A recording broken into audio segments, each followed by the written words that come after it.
Today, we're going to talk about how to get your home ready to sell. Hey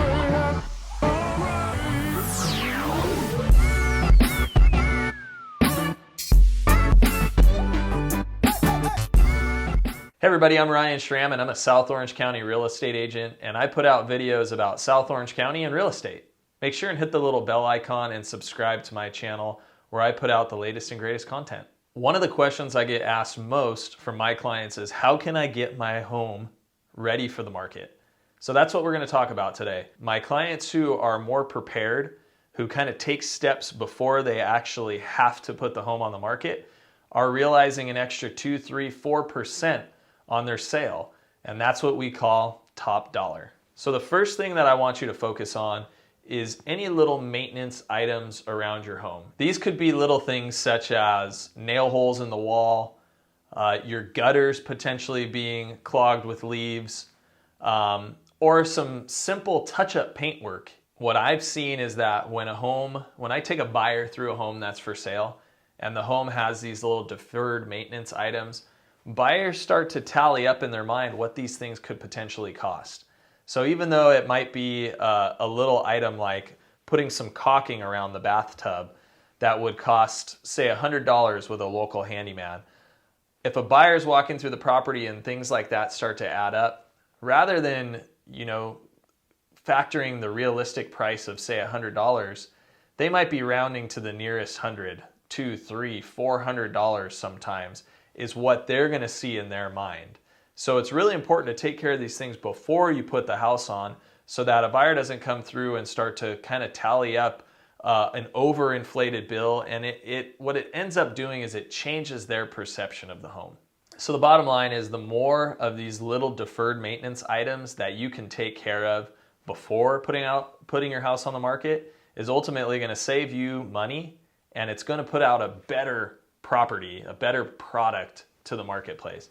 So we have a great guy. If you need a reference in South Orange County, I have a painter / handyman whose sole job, he's made a name for himself in going through and helping people prepare their homes and taking care of those little punch list items that otherwise might show up later on in a buyer's home inspection or in a buyer's walkthrough. So the next thing that I want to talk about is decluttering your home. Look, I know we've all been there. We all have clutter around our house, things that just kind of stack up and build up that we look at and say, oh, I'll take care of that later. One of the best things you can do for yourself if you're going to be putting your house on the market is to go ahead and put that stuff away. Put things that you don't use into boxes. Take down extra pictures or corners of the house where toys or blankets, pillows, catch all corners of the home where things build up. We've got to clean those up and declutter them. One of the keys with the decluttering too is that if you find yourself in a position where, hey, it's time to get the house on the market, we want to do it quickly, we're trying to take care of these things several months in advance so that you don't become overwhelmed. Or if you can start preparing for this 2, 3, 4 months in advance, where you're putting things away into boxes in the garage, or even better yet, you get a storage facility down the road where you can start putting things into that storage. I've seen that preparation leads to such a higher level of experience when selling a home. It's less stressful, there's less crunch time pressure, and it's also a lot easier to get the house ready for somebody to come through if you don't have to put stuff away before they come over. The other component to decluttering is real world examples. When I take a buyer through a house that's cluttered, I can see it in their body language. People actually kind of tense up or tighten up and they move around the house more carefully, and you can see the wheels of a buyer's mind turning, like, oh, this house is kind of messy, or have they taken care of this house? Now contrast that to when we step into, let's say, the same size, same bedroom, same bath count home that's tidy and neat and everything's been put away. You can see that a buyer instantly loosens up. They walk around the house, they start pointing out things that they like. So decluttering a home pays huge dividends when it comes to the price that you get, and overall the amount of offers and buyers who get excited about the property is also higher. So the next thing that I want to talk about, and it's kind of along the same lines, is get your house bright. Brighten it up, draw back all the curtains, move things that might be blocking light coming through a window. The idea here is to get as much natural light flowing inside of the home as possible. Buyers who walk into a dark house, it's harder to sell, honestly. When I walk somebody into a house that the curtains are drawn shut, the lights are turned on, there's that kind of awkward period of time where, you know, I'm going around and opening everything up and turning on the lights, and that 30 to 45 seconds where we're kind of brightening up the home, we could have maybe already lost the buyer's interest. And that also might mean if you have a room that you might have painted your favorite accent color years ago, that it could be a dark blue or a red or even like a dark tan color, you might do yourself a favor and go paint that room with a fresh white, whether that be a Swiss coffee or a bright white, one of the white colors of the thousands that exist. Just lighten it up.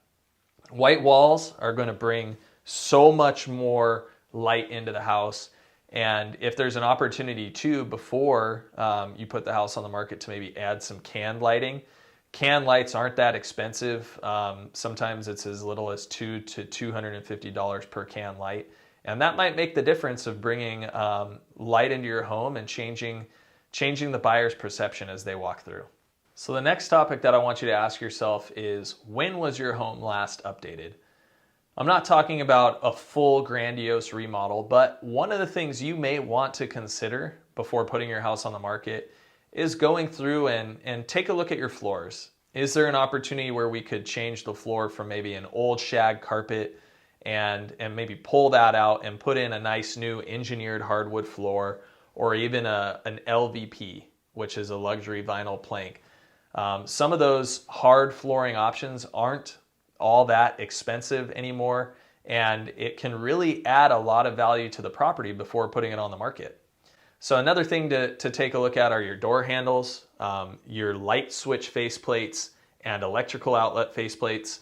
If those faceplates haven't been changed out since, say, the 70s, they might be a darker yellow or darker almond color, and a 45-cent faceplate at Home Depot can easily be swapped out and make the home feel much more up-to-date and current. Another thing to take a look at too, your front door knob handle. If it's a gold color, or maybe it's missing some of the luster and some of the finish, swapping that out, as well as trying to get your interior door handles and hardware to match. A lot of times those simple updates can go a long ways in real estate photography, in the videos that we take, and ultimately when a buyer comes through and they start picking up on that. So make sure and prepare and look at if there's any angles that you can take to do some simple updates in your home before putting it on the market. Moving on to the next topic, curb appeal. So what are some of the simple things that you can do to enhance the curb appeal? I find that most of my clients' homes, it's not a lot. It might be as simple as just adding some green pop of color shrubs or bushes. Also maybe laying down some mulch. If you've got some peeling paint or mildew or something on the fascia or exterior of the home, rent a pressure washer or hire somebody who has one to go ahead and pressure wash the exterior, and they're going to be able to hit off all the cobwebs and a lot of the smudges and dirt marks that often develop on the exterior of a home. Another thing is the front door.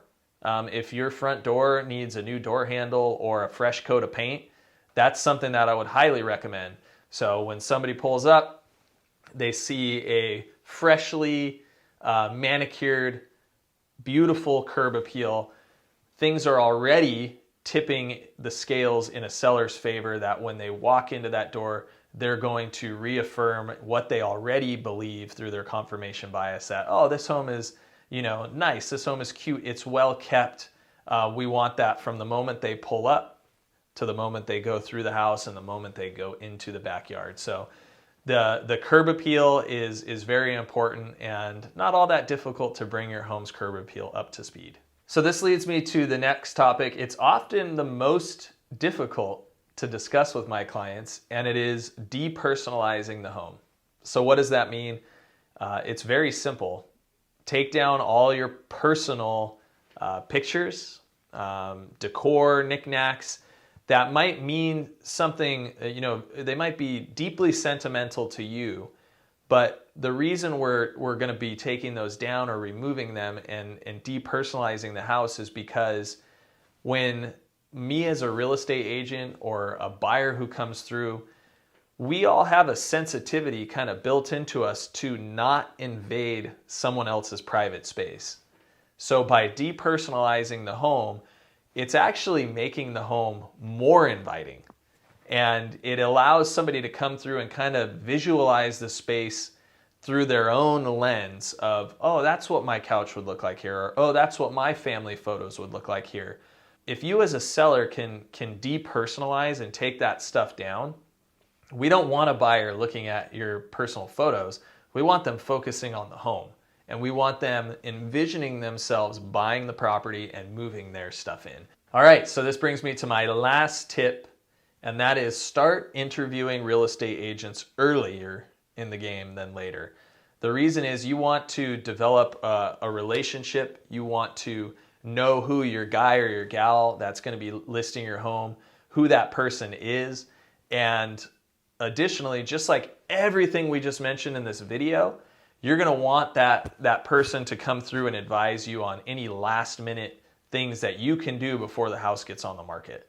When you do go to start interviewing listing agents, I always recommend that you talk to about 2 or 3 agents, just so that you can experience, what different services, different marketing, and what different communication strategies that these agents have. And one of the biggest things that I suggest you ask is, does the agent have an effective marketing plan? And what I mean by that is, are they taking professional photos? Are they taking professional videos? That's the bare minimum nowadays.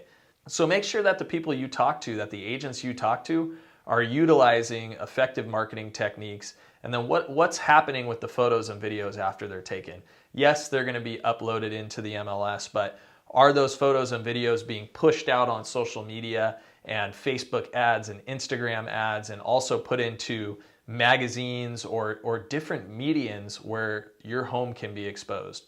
We know that the more that the home is exposed, the more people that are seeing it, it's going to lead to more showings and more offers. The second thing that you want to try and figure out when you're interviewing agents is, are they effective communicators? What's their communication strategy with you going to look like when the home is on the market? We're always talking to our sellers. At the very least, we're doing a weekly update. We do it on Tuesdays, where we show how your listing is performing online, on Zillow, on Facebook, on Instagram. You can actually see the views and impressions, how many people are looking at the house. And we send over all of that stuff to our sellers with a quick video saying, hey, you had 3 showings last week. Buyer 1 is still considering it. Buyer 2 bought a different property, and buyer 3 is just not quite ready yet. So that's what we've got. And we follow that up with a phone call and leave it with, do you have any questions for us? So communication is hugely important. And that's what I would just stress. Marketing, effective marketing, communication. A lot of people think experience is a big one, but let me tell you, you can have a very experienced agent who's been doing this since the 80s, and they're still taking iPhone pictures. So conversely, you can have an agent who's been doing this for 4 years, and they've got the hottest, best marketing, and they're absolutely crushing it. So experience can sometimes weigh in, but it's not the end-all, be-all. So I hope you all found this video helpful. Once again, I am a South Orange County San Clemente real estate agent. If you have any questions about buying, selling, or investing, please don't hesitate to reach out. I'm super accessible. And if you want to pick up the phone or shoot me an email, I'll get right back to you. Take care.